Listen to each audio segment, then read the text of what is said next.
On this week's episode, Litchfield Distillery's Straight Bourbon Whiskey.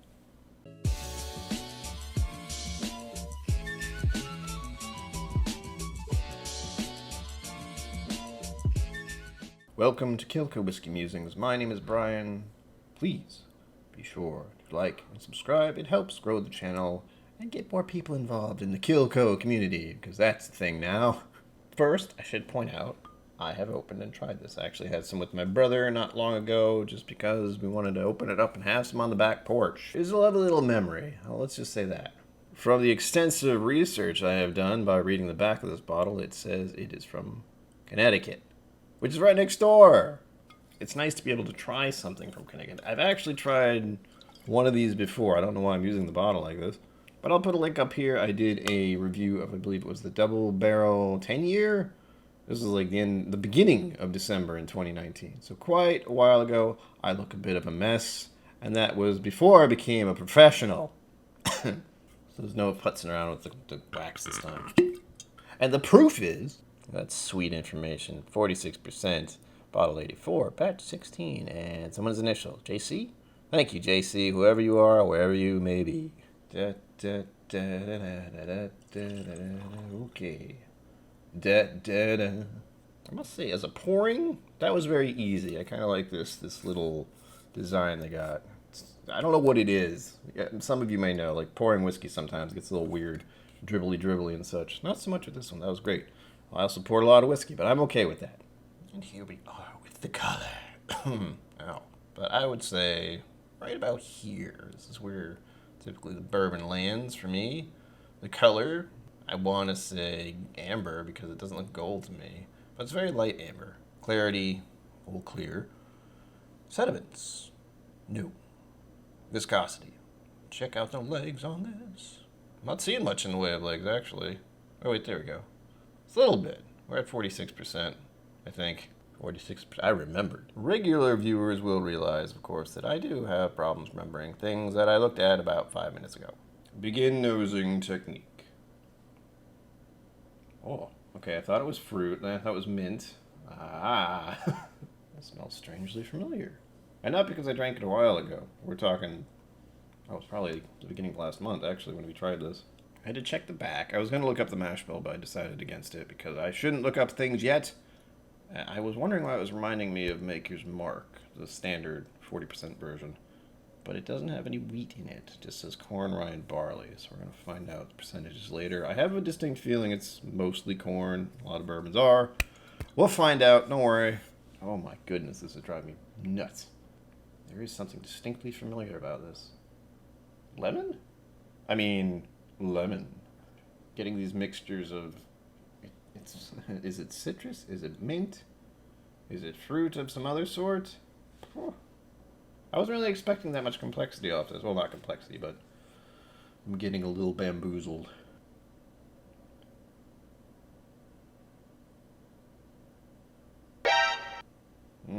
That's not a good thing. That's not a good thing. Okay, I figured it out. So this is reminding me of something I had a while ago. I actually had to find the episode. It was the beginning of last year.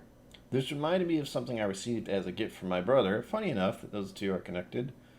And it was called Heaven Hill Quality House Mild and Mellow Kentucky Blended Whiskey. I will try to remember to link it up there.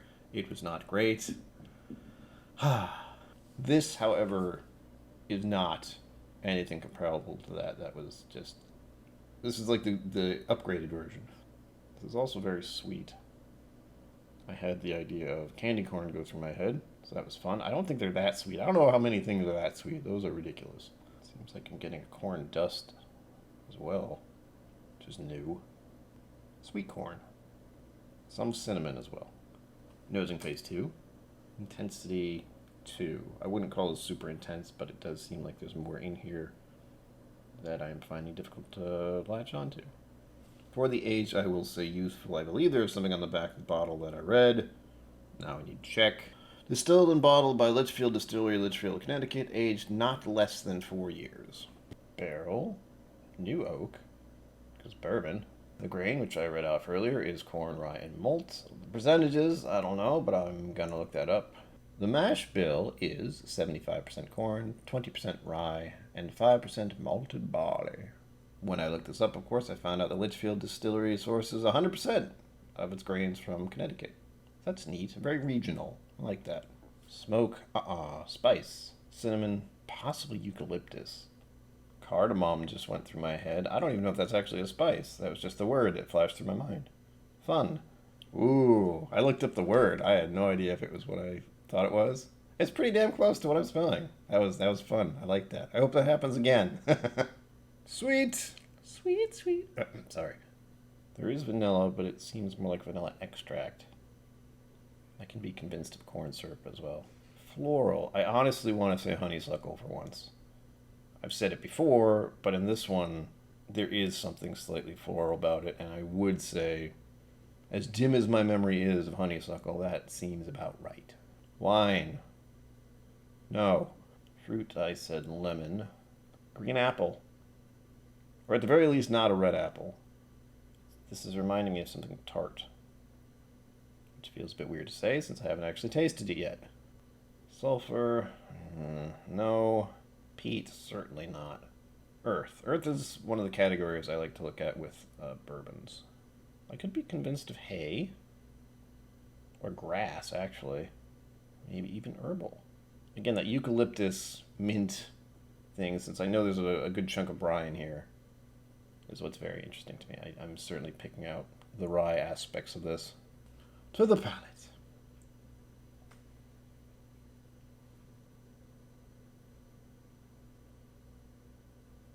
Nope. Wait. Nope.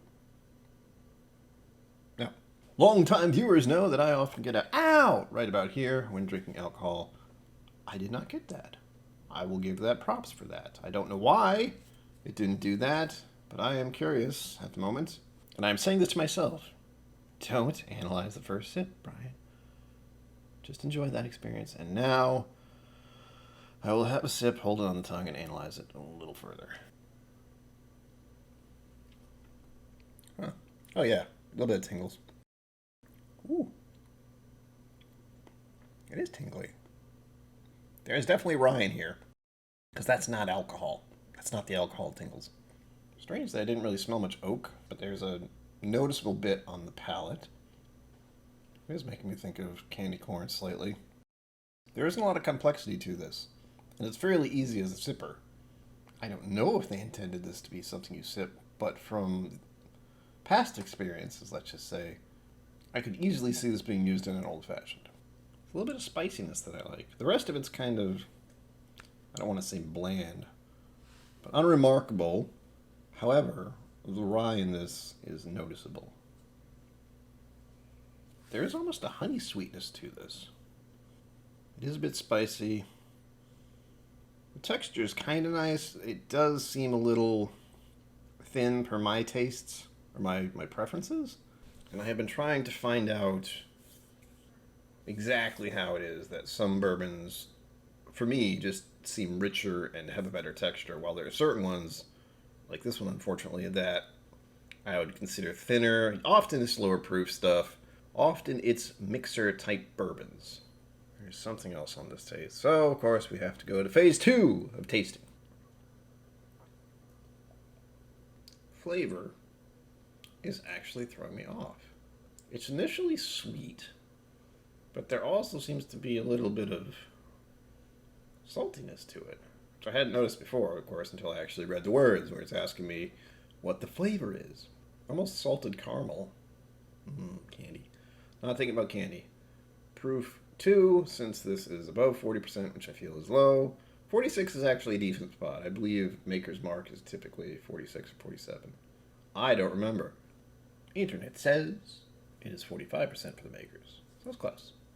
Body. I don't know why I have to say it like that, but I like it. 3. It's not overly complicated, but I'm enjoying it. It does have a progression. So there's the initial taste, the mid-palate, and then the finish. And I can tell it's happening, but I'm having a hard time, as always, getting specific notes because it doesn't seem like there's a lot there. I do enjoy the middle of it. That's where the spiciness of the rye, I believe, is showing up. Texture. Initially, I wanted to say light, but the funny thing is, the more I drink of this, the more it's kind of sticking, and it's making it seem a little creamier. However, there is that sensation I'm getting on my tongue due to which I'm assuming is the rye, which is a little prickly, little sharp, but I wouldn't call that a texture thing. Balance. Does any element dominate? Yes, there is a noticeable rye element in here that is causing that prickly sensation on my tongue. Finish 4. When I do videos like this, I'm often taking sips and thinking about it, taking another sip, so I don't give it a lot of time for the finish. However, I've stopped a few minutes ago, and I can certainly still feel it on my tongue and kind of on the sides of my mouth a little bit. So I will say 4. Complexity on the palate, 3. I was having more trouble with the nose than the palate, and as I said, there's a decent progression to this where it does have a start, a middle, and a finish. On to the webpage. Of course, now that I've gone to their webpage, I found out something extremely interesting, is that they have a straight bourbon whiskey cask strength. I'm going to have to go to Connecticut and visit their distillery, since it seems like, from what I'm looking at, they have a bunch of options. To be clear, it looks like they have 4 official whiskeys, bourbons, that is, and 1 rye. And they also have a slew of flavored stuff. If you like flavored stuff, well, you have an excuse to visit New England, specifically Connecticut. Specifically, please visit me and bring me whiskey. No official tasting notes, but I will read the little blip they have here just for you. Traditionally aged in number 4 charred barrel, our straight bourbon whiskey displays a beautiful amber color and releases wonderful vanilla and butterscotch notes. It has a smooth, balanced taste with a slightly peppery finish. It mixes here's the kicker. It mixes extremely well in classic cocktails like old fashions or simply enjoyed neat. Bottled at 92 proof. Not a lot there, but they just confirmed what I thought this was probably for, and it seems to be a mixer bourbon. You always do have to wonder a little when they're like, hey, it would be great in a cocktail. It's like, yes, but also... Well, there you have it, folks. As always, live long and prosper. Don't forget to be awesome, and I will see you out there.